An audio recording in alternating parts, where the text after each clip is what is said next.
I'm sorry, at the moment, I don't know whether I accidentally cut off this recording, whether this is a continuation or a new one, but I'll carry on anyway. We were on Dveshti, he hates, and the past participle is, dushta, hated. Now, this and the dvesha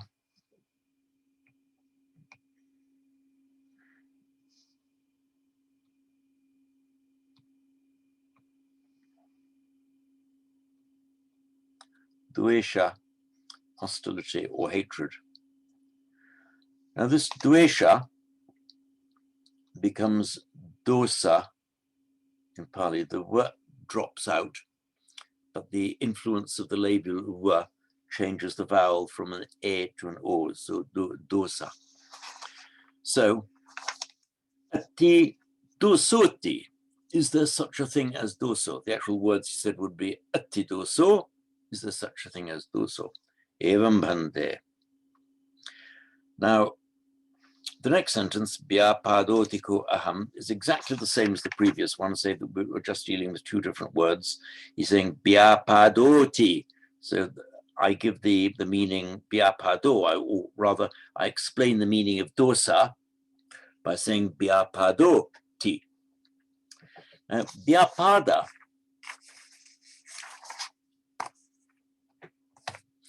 it means ruin or destruction, from the root pad, going. Apad often means befalling, often used for something bad befalling you, happening to you, or you falling into it, or it befalling you. Now, Vyapad, which in Sanskrit would be Vyapad, and in Pali either Vyapad or Vyapad, same word.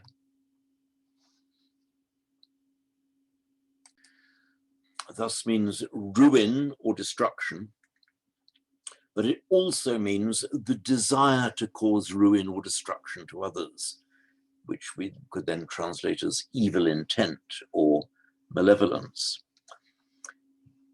So Bhyapanna chitta, the Bhyapada, the noun Bhyapanna is the equivalent adjective, and the corresponding adjective, I should say.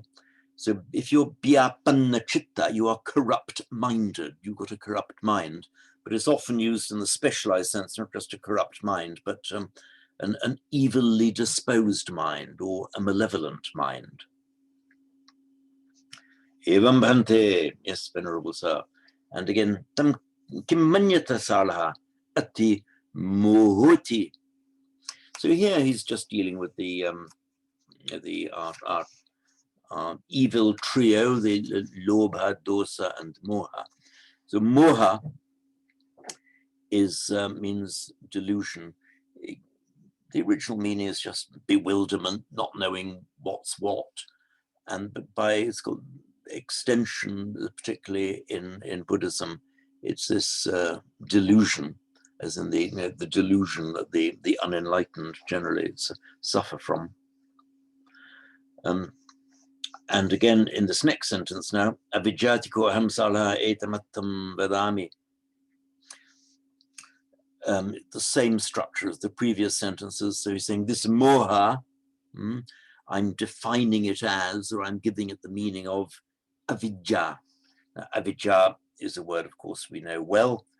In Sanskrit, avidya, from vid to know, vidya, knowledge, avidya, non-knowledge, therefore ignorance. So avidya ko aham salaha etamattam vadami.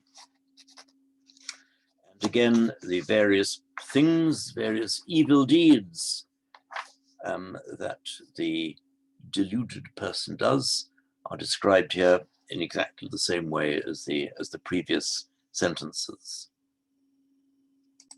Notice in particular that the ignorant person, avijja gato, gata meaning gone, ignorance gone. Gata is very often used to mean, in Sanskrit and Pali, to mean not gone literally, but in a state of avijja gata, ignorance gone. You have gone into ignorance, therefore you are in a state of ignorance. So avijja gata doesn't have the meaning gone. It has more the meaning of being in a state of avijja gata, in ignorance. Rather similar to our English word begone, as one word which I think is we use only now in the expression woe begone, gone into woe, gone into pain and suffering. It's that same idea there, avijja gata. Evam bhante. So, tam kinmanyata salha. What do you think then, salha? Ime dhamma kusalava, akusalava. So are these mental states, mental qualities, kusalava, akusalava? Are they either skillful or unskillful, wholesome, unwholesome? Akusala bhante, unwholesome, unskillful. Savajava, anavajava. So savaja,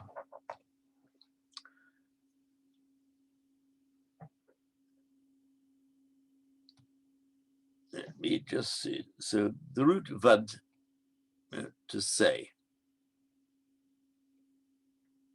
Now, the future passive participle is often made with a ya. So in Sanskrit, vadya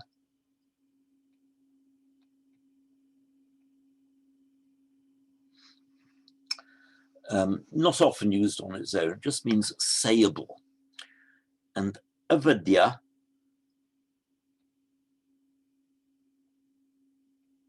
avadya, unsayable, rather as in English you would say unspeakable, I mean, or reprehensible. So avadya in Sanskrit becomes avajja. In Pali, dya, ja, avajja. As I said, they aren't used, avajja is not used on its own. So if something is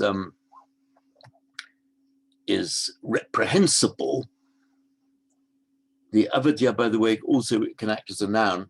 So sa avadya would mean with unspeakableness, therefore reprehensible. So sa avajja, characterized by or having that which is reprehensible, becomes then as an adjective, sa-avajja. So having reprehensibleness, and savajja then, it becomes savajja because it's now an adjective and it qualifies it qualifies ime dhamma, these mental states. So ime dhamma savajja. And we have the common pair, avajja, then savajja, anavajja. Anavajja.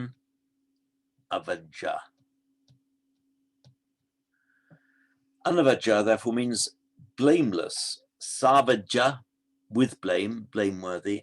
Anavajja, without blame, or therefore commendable. Savajja bhante, reprehensible, blameworthy, venerable sir. Vinyu garahitava, vinyu pasathavati. Vijnana, Pali vijnana, consciousness. This word is slightly different. This is just vijna in Sanskrit, vinya. It just means little more than wise. So vinya, wisdom. So vinyu, wise, having knowledge, seeing into things. And you can have vinyu or vinyu So vinyu garahita, garahati, Sanskrit garhati, see in the notes here, garhati, to blame, censure, accuse. Pali sticks in an extra a. So garhati in Sanskrit, garahati in Pali. Past participle, the ita, garahita, blamed, censured. Vinyu garahita, blamed or censured by the vinyu, the wise blame, other blamed by the wise, regarded as reprehensible by the wise. Or vinyupasatta, the Sanskrit root shams is to praise, also prashams, about the same meaning. And then the passive participle is prashasta. This nasal drops out here.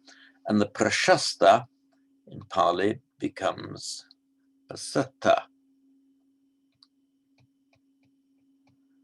by usual phonetic mutation. Now you'll see in the text here that it is vinyu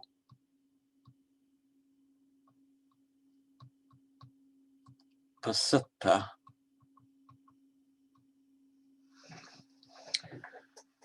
You'll notice two things here. Firstly, that this P has become doubled and the pasatta becomes vinyu pasatta. That is because in the Sanskrit it was prashasta, and this doubling then comes back because of a preceding vowel. Also, you will note that we had vinyu garahita,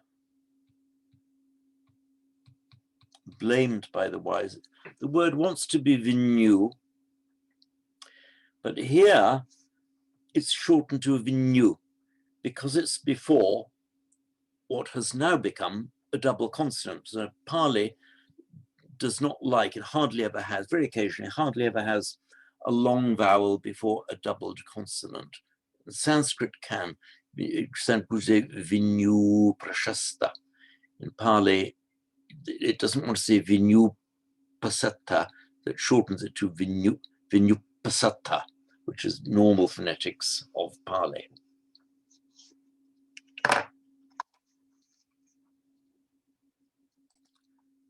Right, so I will read through this text once more slowly and follow it and see if you can get it as I read it. Tankim manyata sarha attilo bhoti evam bhante abhijhati ko aham sarha etamattam vadami ruddho ko ayam sarha abhijhalu parnam pihanati adinnam pi adiyati paradaram pigachati musapi bhanati yang sahoti dikarattam mahitaya dukkhayati evam bhante tankim manyata salaha atti dosoti evam bhante Biyapadoti ko aham etamattam vadami ruttho ko ayam salha biyapanna chitto parnam pihanati adinnam pi adiyati paradaram pigachati musapi bhanati yam sahoti dikarattam ahitaya dukkhayati evam bhante tankim manyata salaha atti mohoti evam bhante